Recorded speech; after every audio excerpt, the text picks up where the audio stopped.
Roman Reigns gets das Boot from World Wrestling Entertainment. An absolute icon in the pro wrestling world is on his way to AEW All In. And an absolute legend in this industry, at least behind the mic, behind that commentary table. He is finally on his way back to professional wrestling. Though it is not exactly where you thought he would end up. We'll talk all about it and a lot more in this upload, and I want to start off with my gal, Roxy.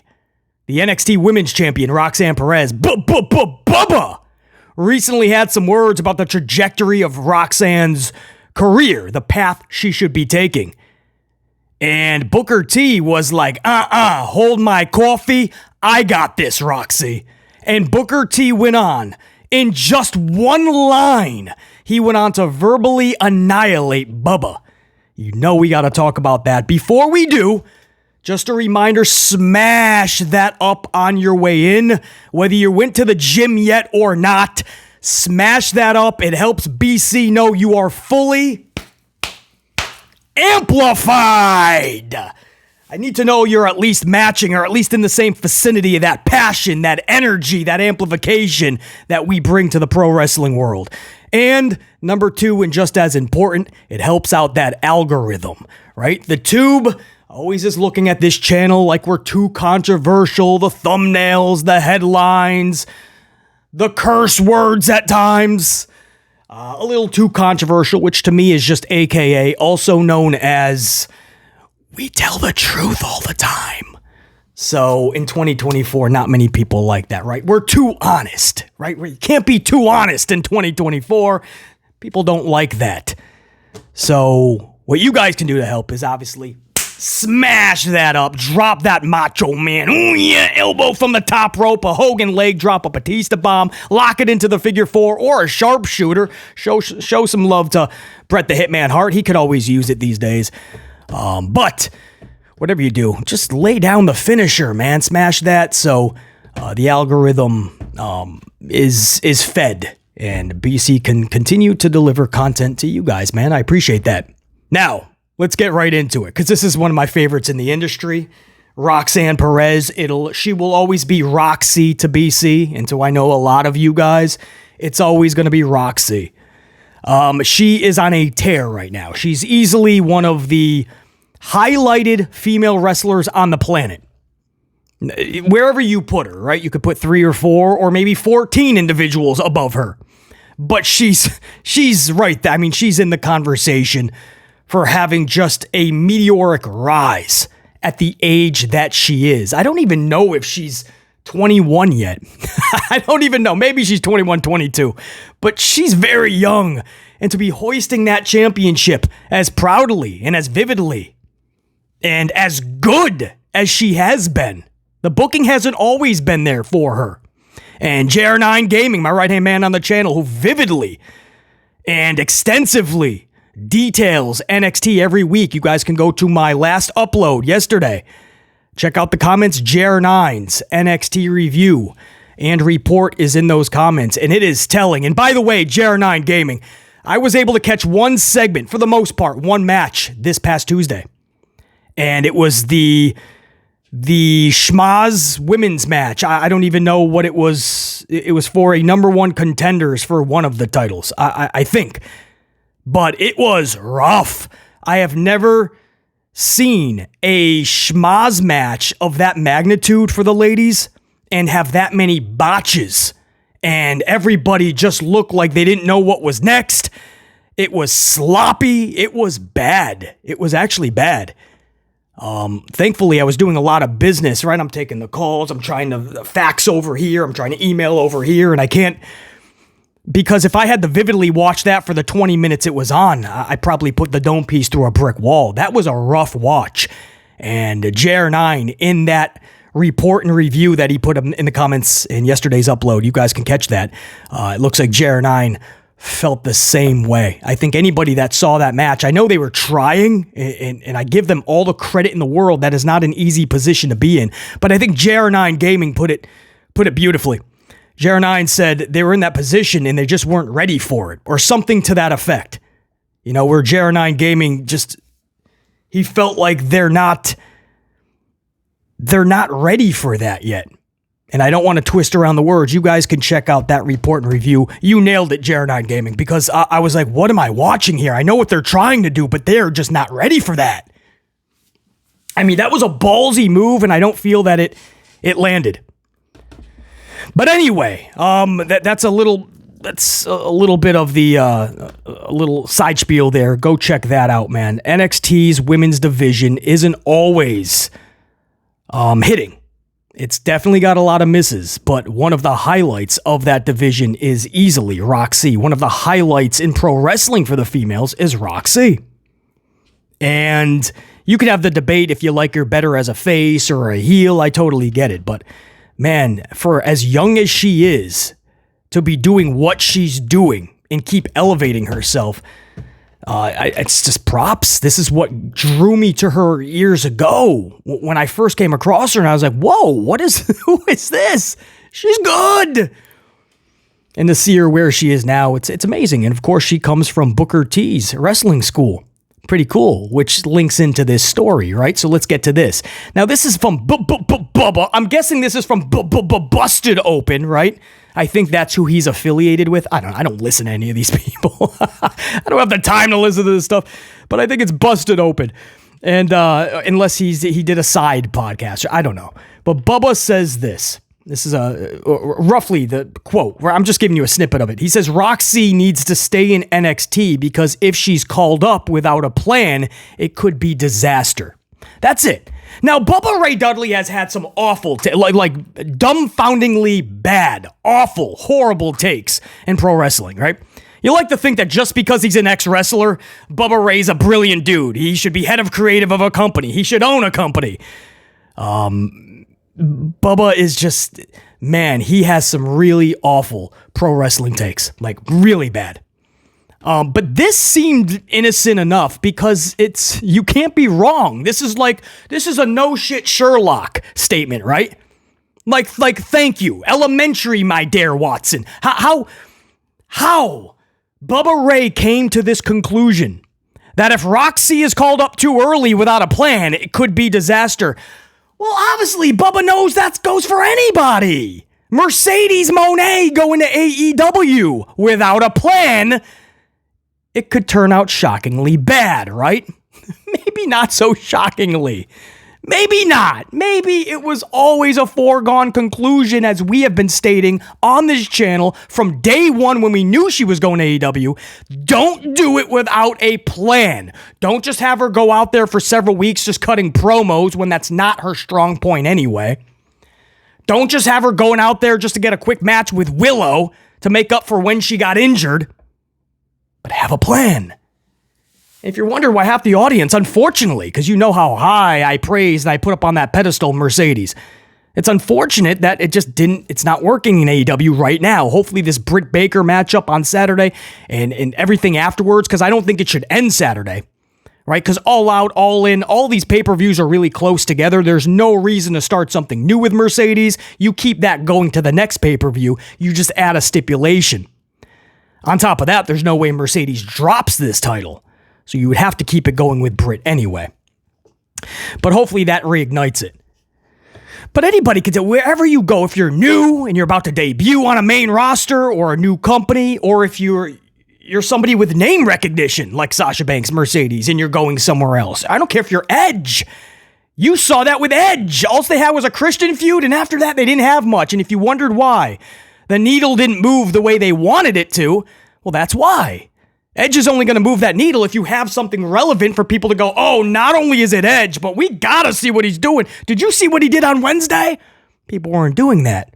And because of that, you can send in Okada, you can send in Ospreay, you can send in my girl Mercedes Moné. Ain't going to matter because you don't have a plan, you don't have booking. That's up to par with the name. So nobody cares. You lose interest. It's a microwave society. People have that remote. It's glued to their hand. In one hand, they go to bed with their phone. In the other hand is a remote control. They're quick to move on to the next on both hands. Every second of the day. So what is Bubba saying? You could say that for every wrestler anywhere, right? Roxy needs to stay in NXT because if she's called up without a plan, it could be disaster. So in other words, if they have a plan, she doesn't need to stay in NXT. Well thought out, Bubba. My point is, the stupid stuff that Bubba says, this is actually not that, it's obvious. It's like a Meltzy report, right? It's like a Davey Meltzy report where his reporting is basically the sun is going to come up tomorrow, but there could be clouds. Also, a chance of rain is always possible. Thanks, Meltzer. Thank you for that weather report. What are we doing, Davey? You know, a Meltzer report is Ricky Starks could go to WWE, but he could also stay in AEW. Also, ... there's a chance he could show up in another promotion. Thank you, Meltzer. Thank you. Right? It's a statement that is not necessarily wrong or right. It's just obvious. Roxy or anybody should not go anywhere without a plan. Thank you, Bubba, for that astute observation. But Booker T wasn't having it. Booker T says the following. Booker says in response, I like Bubba. Now keep in mind, Roxy came from Booker T's wrestling school. So he definitely protects Roxy a little bit more, you know, almost like a kid of his. Young enough too, could be. Not literally. But this is what Booker T says. Booker says, I like Bubba, but he don't know what the hell he's talking about. Roxanne Perez is definitely one of the best in WWE right now. She is just that good. And she came through my wrestling school. I don't see none of Bubba Ray's students out there doing nothing. I'm just saying. End quote. Bro, did you hear how he just slammed him, dropped the leg, and hit the 1, 2, 3? Did you hear how he hit this finisher and collected this W? Booker T says, she is just that good, and she came through my wrestling school. I don't see none of Bubba Ray's students out there doing nothing. Are you serious, bro? Because Bubba's got that school. What was it, like 3D wrestling? Something like that. I don't know if he still has it. Or I think it was with Devon, right? Because it was the 3D Academy or something. I don't know if he still has a wrestling school, but he had it for several years. And Booker T is like, I don't see none of your students out here doing nothing, bruh. And you gonna talk about when my students should elevate their career or go to the next level? Booker T woke up and he chose to drop those nukes. Now, again, this is one of those things where I didn't feel Bubba actually went out of bounds that much. He just said something stupidly obvious. But this is actually one of those takes where you could just fucking pass over it. Booker T was not having it, man. Maybe it's just one of those things where it's just one stupid thing too many, and now Booker's ready to put his dome piece through a brick wall. So he's basically like, I like Bubba, but the dude's stupid. That's Booker T, man. He out there calling his whole wrestling school out, saying, who did you produce? You out here talking about my students. Listen, all joking aside, all of that, Roxy is very good. There is no question. There's no reason to rush her to the main roster if there's nothing good to be had. Hunter Hearst Helmsley has his hands full right now with the women's division. We all know that. It's pretty much irrelevant. It's sad. Tiffany wins the briefcase. There's nothing. There was no plan afterwards. They chucked her with Nia and this weird, I don't even know. You know, on one hand, okay, maybe we could do something. And on the other hand, what are you doing, man? It's been weeks and weeks and weeks since she's won that briefcase, and Tiffany has done nothing. She's backstage, like, arguing with another heel, by the way, Chelsea Green. So who's going to out-heel the other? Why would you put the heels together? So it's weird what they're even doing with Tiffany. And this is all obviously for a Nia Jax-Tiffany split. Is that the way that Tiffany turns face? Maybe. I mean, that's the only way you could go with this, right? And then when she cashes in, she is the ultimate face in that pop when she cashes in, I guess. But you would still have to book Tiffany to be relevant in the meantime.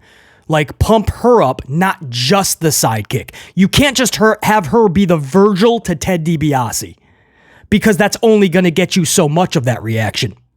And if you don't do it correctly, it was all for nothing.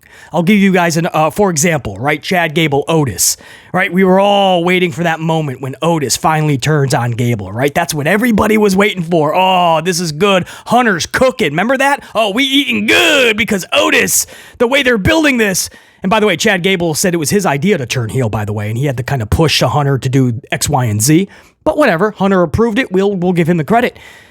And then when the turn happened, I couldn't believe how anticlimactic it was. To this day, I can't believe it, because I thought when it happened, it was so damn bad, because it should have been more. But then I was like, okay, maybe there's going to be more, right? But if you guys remember, Otis just gave like a simplistic little shove, and then he walked off. We were all waiting for that moment where Otis finally snaps and puts Gable in his place, rocks this dude upside down looking up at the lights. Doesn't need a 3 count. You just look up at the lights. And Otis is getting that adulation from the crowd after all this time taking Gable's crap. But no, Otis pushes him a little, walks away, and Gable's yelling at him. What? So you're thinking there's something mad? Oh, it's going to be better then. Okay, I see. There's long-term storytelling happening here, right? There's something bigger at play. No, there wasn't. There wasn't. This was just to have Otis, Tozawa, and Maxine continue to do nothing, and Gable move on to get the Creed brothers into a stable, and American Made was made. That was it, man. You never had follow-through, and at this point, you could have Otis versus Gable right now in a steel cage. It's not going to hit the same. So that just was not culminated correctly, unfortunately. So to bring it back full circle, a women's division, something as simplistic as Tiffany Stratton, if this isn't done correctly, man, all of these weeks of making Tiffany Stratton absolutely secondary, when she should be a massive part of your show, she was getting some of the biggest chants as a female. That's hard. That's hard to do, man. For some reason, especially here in the States, man, women's wrestling is frowned upon by a lot. A lot of fans don't care for it. You'll see a lot during the matches. They're just sitting down on their thumbs. They don't want to do all their fun chants. This is awesome. They don't want to say anything. They're just looking at the flyer like, what's next? Tiffany Stratton was getting huge ovations. So what does Hunter do? Keeps her off of shows, literally off of them. When she's on them in weird, quick segments, just like they did with LA Knight for the whole year last year. And then finally, this past month, he finally gets his first mid-card championship. And he's trying to get the momentum that he once had. When he was, LA Knight was one of the loudest chants in the arena. This was WrestleMania weekend. Dude wasn't even on the card. And I remember that Friday Night SmackDown, LA Knight, one of the loudest pops. And so Hunter's response to that was, let's just keep him off TV for the next year. Let's have him not win the briefcase, not win any titles, keep him off of Madison Square Garden SmackDown, keep him off of pay-per-views. I'll revisit this next year if fans are still cheering for him. So to make this more about that women's division, when I say it is irrelevant, unfortunately. It's very irrelevant. And just like the tag division is non-existent. The tag division in WWE is non-existent. It's sad. There's tag teams. There's people thrown together that are makeshift tag teams, but at least there's tag teams. There's just nothing anybody cares about. Every time you need number one contenders, we just do tournaments, tag team turmoil, or a tag team battle royal, right? But they don't have time. They don't want to dedicate time or effort into making something special, a feud. So they're just going to create number one contenders through a stupid tournament or turmoil or battle royal. And then they'll have about 2 weeks to have them brawl a little or say some words to one another. And that's it. All right. PLE. Because it's record business right now anyway. They're getting all their money overseas. They got the $5 billion from Netflix, still cashing in on the $1 billion from Fox Plus. And, you know, they're really zoning in on the kids who are dragging their mom and pops out to the arenas. So the sellouts are pretty decent, right? A lot more kids are watching and the parents. And so they're getting exactly what they want. Kudos, man. Congrats. But that doesn't mean you have a tag division that is fun, intriguing, captivating to anybody over the age of 6. That doesn't mean that we're being captivated by it. That doesn't mean that there's a women's division. That doesn't mean there's a tag division that anybody should care about. And the mid-card has gotten so stale, redundant, and boring. I don't know how many more times I can see LA Knight versus Santos Escobar. How many more times I need to see Mello versus Andrade. Braun Breaker versus Dragunov. Or maybe they insert Sami Zayn Braun. Or maybe it's Jey Uso who wins this tournament. And Jey Uso versus everybody that comes through the curtain, I don't even care. Give me a reason to be excited about these individuals. The New Day's coming out to face AOP 18 times in a row. Bronson versus The Miz. The mid-card is so lame. Petey Dunne versus Sheamus, just so the live crowd can yell, "This is awesome," and people at home can jump on their social doohickeys and write, "Hey, that was a banger." What's it leading to? Who cares? Dude hit him with a ukulele last week, and all of a sudden, we gotta watch him for 15 minutes. Do wrestling moves and sequences. These shows need to build the characters, need to build the storylines, ignite the feuds. At the PLEs, you got at least one a month. That's where you can put on all the bangers and get all the "this is awesome" chants. Cool. The PLEs, man. Make us excited and captivated to whip our wallet out and say, which credit card? I don't care if Peacock is $5, $10, or $20 a month for the subscription service. The television shows, man, if we're just going to get 20 wrestling matches every week with no substance, same people over and over. They win 1 week, they lose 2 weeks in a row. They win 3 weeks, they lose 2 weeks. That's a 50-50 book superstar. They're not super anymore. It's a 50-50 star. And if that is a star, it's dimmed out. It's a 50-50 booked professional wrestler. And nobody wants to back anybody that's mid-AF or average. Bring it back full circle. The women's division needs a lot of help. Hunter Hearst Helmsley needs a lot of help with it. Bringing up Roxy right now? Yes. Not smart. But that's stating the obvious from Bubba. Booker T took it a little bit too personal, I guess, because it's his student. So Booker T is like, dude, who do you have from your schools that you could talk about? Because Roxy shouldn't go to the main roster? No, he's saying if there's not a plan. And we're all saying that because I can't believe it sounds like I'm defending Bubba here. I'm not defending, but it's clear, right? If you don't have a plan for any of these individuals, what are you doing? Stop doing all the promotional ads. Are you ready, Germany? Are you ready, France? Are you ready, Italy? Let other people do that. That's why you have your stars. Let Cody do all of that. Let Randy Orton do a few. Let Kevin Owens do a few. Instead of doing a post-PLE media scrum, take that hour and start your creative for the next Monday and Friday. Hunter Hearst Helmsley doesn't always have to be in front of the camera. Use that time to actually do what your title is. Creative. Be creative. Of course, Roxy should not go up without a proper plan. But again, it's stating the obvious. And maybe Booker was like, dude, that's stop. Stop. You're not putting Roxy's name in your mouth when you are just stating the obvious. Like Roxy, of all people, should not go up unless they have a plan because she wouldn't have a leg to stand on. To Booker, he probably took it like, dude, you're saying that she needs to be dependent on them when she can go there and show everybody on the big stage why they have to back her. Booker's saying with or without a plan, with or without good booking, she's going to go in there and she's going to make everybody take notice and acknowledge the NXT champion. Booker T and Bubba in a really good conversation and discussion that stems off of that. So glad we had it, man. The coffee's flowing. I love when we have good discussions to rock out, and this was definitely one of them.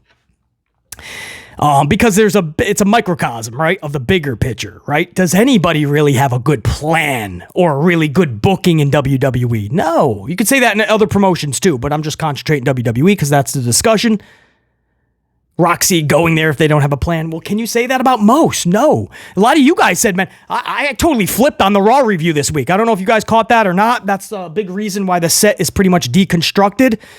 I kind of reached a breaking point with this show Monday nights. I just can't. They have to get better. And a lot of you guys brought up something that wasn't even brought up in the review. One of my favorites, or at least at one point was, now they just made him so irrelevant. I have no reaction when he comes out of the curtain anymore. And that's sad.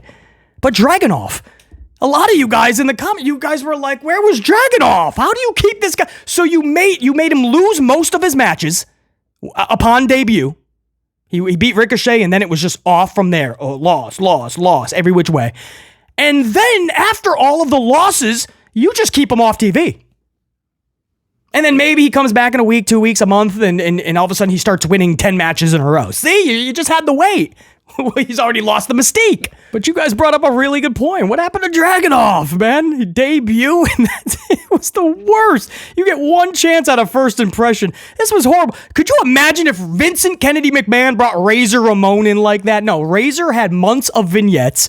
Actual badass by the time, before he even stepped out of that curtain for the first time ever, he was already a certified badass, and you were taking notice. And then all of a sudden, he starts winning all these matches, and, he's a real superstar because Vincent Kennedy booked him like that.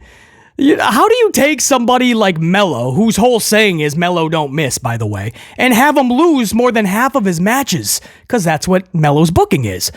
How do you take somebody like Dragunov, bring him up and go, we're going to have you lose a bunch, then we're going to keep you off TV a while. We'll totally humble you down, and then when you come back, we'll give you a couple W's. Maybe next year you can get a mid-card title. How's that sound, Draggy? Cameron Grimes, you saw what he did in NXT. Cameron Grimes put storylines on his back. It's clear he could rock the mic, and he was really good in the ring. You bring him up, you have him lose. Right? He beat Baron, I believe, once, and then he lost a bunch. Then you kept him in catering, and then you fired him. It's weird, man. You can't do that. So, it's one of those, it's a microcosm of the grander scheme, and that is the biggest problem. Aside from a couple 2-3 storylines that are decent to even good in WWE, and that's what everybody is raging about, right? That we're eating good because of these storylines, supposedly. Everything else, the rest of the women's division, the tag team division, the mid-card is so redundantly stale. Everything else, it seems like nobody has a real plan. And that's something Hunter Hearst Helmsley needs to do. Long-term booking needs to be something of worth. It cannot just be squashed down. He loves these little short-term deals, right? Butch, attack Sheamus for a couple weeks, then we're going to do the match, right? Remember we did with Xia Li? Xia, we're going to bring you out of nowhere. We're going to have you win a couple matches that'll make, the fans think that you're legit. And then we're going to need you to put over Valkyria and Becky Lynch. And then we're going to have to put you back in catering before we fire you. Sound familiar? Cameron Grimes. It's this little thing where he does these little short-term things that... Is that supposed to get us excited to see Xia Li, Becky Lynch because of 2 weeks of awkward build?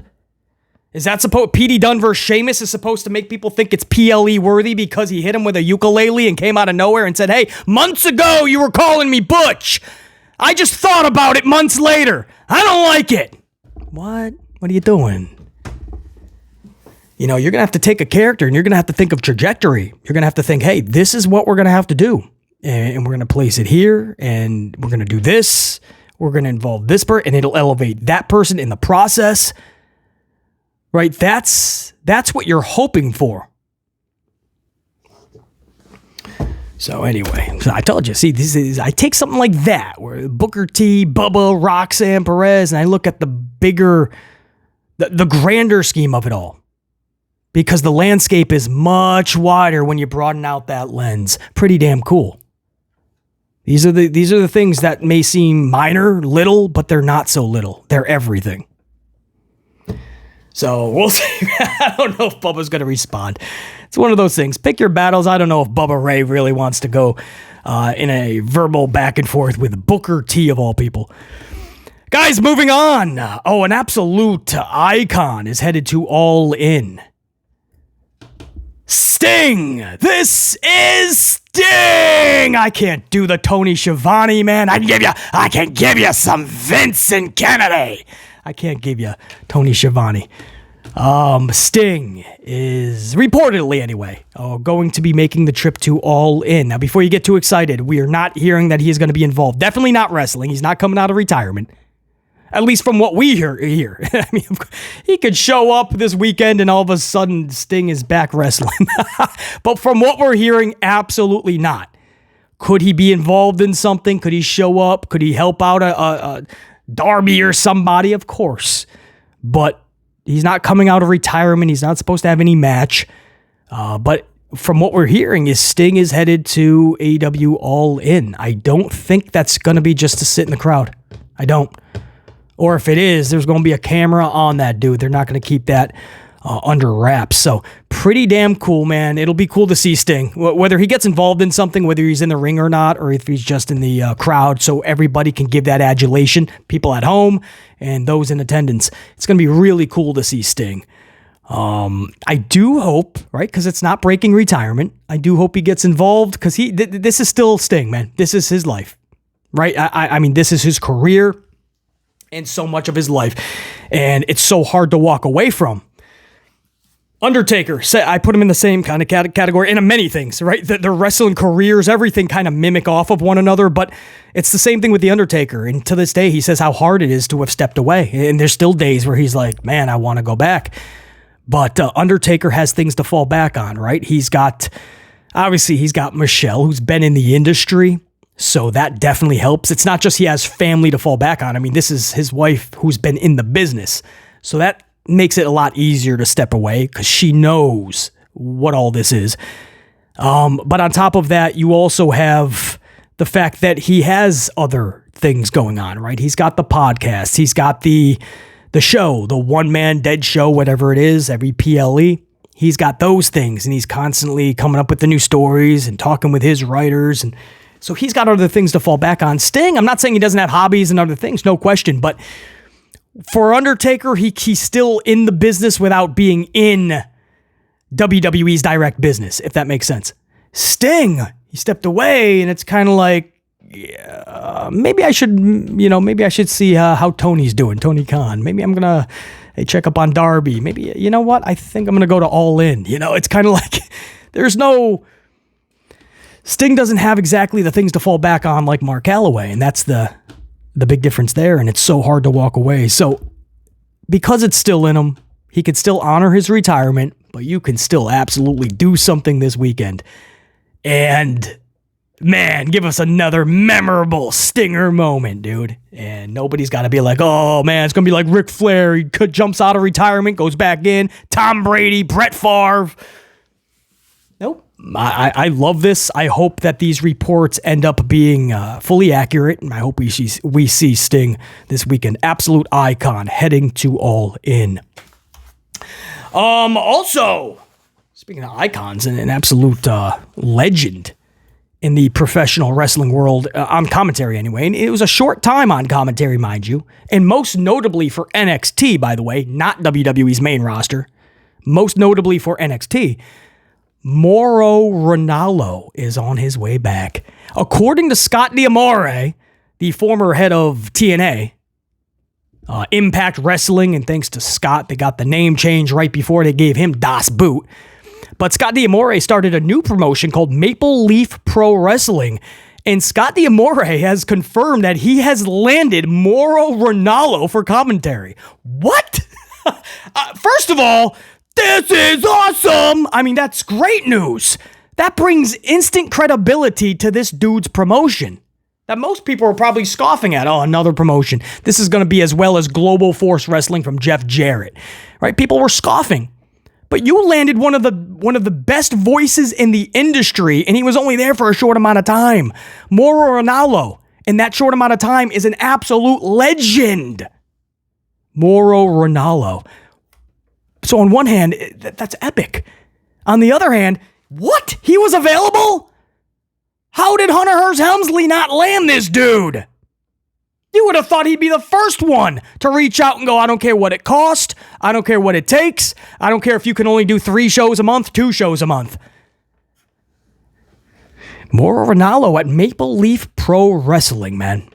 And if you are very new to the pro wrestling world and stumbled upon BC's channel, you like what you hear, you subscribed, and you check out BC all the time, appreciate you, first of all. Thank you.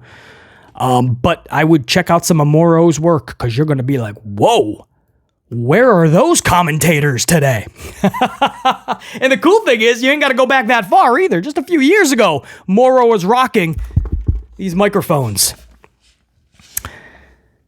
We wish him all the best, man. We got to see what this... It sounds like Scott D'Amore ain't playing around with Maple Leaf Pro Wrestling, bro. Roman Reigns, man, pulled from WWE events going forward. We don't have exact dates. Well, we have one. Specifically, actually, September 13th was the most notable that he's being pulled from because that was the most heavily advertised. That was the first show for USA's debut of SmackDown. I think that's September 13th, correct? I think that's because they pushed up the move, Fox to USA SmackDown, and that's when Roman was heavily advertised. Now we're hearing he has been completely removed from their advertising, replaced with Tiffany Stratton. To go with my earlier conversation about Tiffany not being used correctly, well, hey, now's the time to do it. Let's make her a prominent part of the show, even if Nia's attached at the limb. Let's have Tiffany a part of it then. But to remove Roman on the debut on USA, I don't know. That's a risky move. But we're also hearing that it's several events he was advertised for. Again, those we don't have the dates for. This was so vividly done. Like he was taking off every promotional, is the report anyway. So September 13th, we definitely can say. But the other dates, we don't know. Was he officially advertised for like tomorrow night, for instance? Or next week's? That would be the go-home show, right? To Bash in Berlin? I think that's the go-home show. Yeah, I mean, was he advertised for that and they took him off? I don't have those dates for you. But I just know that the latest report we have is that they have removed Roman Reigns from several dates through September. So you would have thought Bad Blood, he would have had something, right? Maybe they do Jacob Fatu and Roman because Survivor Series War Games, you're most likely going to have the whole unit versus unit, right? Faction. Jacob would be on one side, Roman on the other side. I don't think you would have them face each other around the holidays for December. And then Royal Rumble, are you going to wait to do Jacob Fatu Roman Rumble? That's probably the best bet, maybe. All right, maybe. Can you keep it going that long? Are people going to be invested with Jacob Fatu and Roman till January? That's where long-term booking really comes into play. And if it's not done correctly, you're going to lose your audience halfway through. So it's interesting, but you would have thought something big for Bad Blood because he just came back. But now we're hearing he's being removed through the month of September. Now that doesn't mean every single Friday night. But how do you do this? Are you gonna sell if he does not show up for several more weeks? Are you gonna say that this is all selling the injury from Friday when he was just put through the table? Possibly. Paul Heyman was put through that table, never seen again to this day, and Roman, they could do the same. But I mean, how do you sell that? This is Roman Reigns. He took a table spot, and now he's gone for another month. So if that's the case, do they have him show up tomorrow night, take another whooping? This one's even bigger, more badder. So then you know he's gone for at least a month, maybe.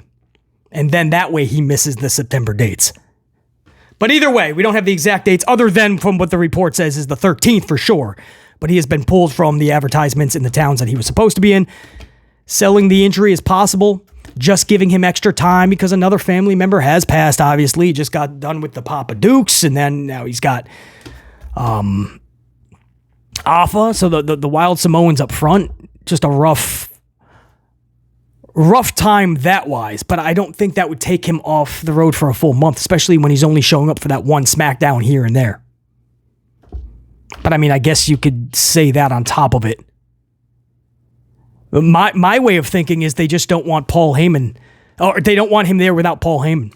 Because everybody is already clamoring for Roman to get on the mic. They wanted that from the very first SmackDown after SummerSlam. And they didn't get that. They just got physicality. And everybody is like, we didn't even need him to destroy Gorillas of Destiny. We just wanted him to talk a little bit. Talk, speak your piece on Solo Tin and everybody. And then the last week, he, again, did not even touch the mic. He just physical again. Taking out Solo, Spear, all that good stuff. And then Jacob Fatu finally got the best of him. But, people are just wanting him to say some words, and I don't think that was in their plans. The whole plan was write off Paul first. Roman comes back, wait a little bit, Paul comes back, and there's the mouthpiece. I truly think they want to wait till Paul Heyman comes back, and then they cut the promo together. Roman says some stuff, Paul Heyman really drives it home. But without Paul Heyman, they're like, we don't want you talking yet. So maybe this is their way by taking him off of these shows because they're not ready for Paul to come back yet. Maybe this is their way to kind of save face. All right, listen, you can't keep going out there and getting physical with the bloodline. It's going to become redundant. People are going to want you to talk. However, we're not ready for that yet. We don't think you're ready for that. So we're going to pull you. We're going to wait for Paul. That's another theory I can throw at you guys. You can say it's just the family stuff, and it's just a lot of heavy stuff right now. A few family members passing in a short amount of time. Just give them some extra time off. But, Jey Uso is showing up. You know what I mean? He's showing up. He's doing his dates. The other bloodline, everybody's showing up and doing their dates.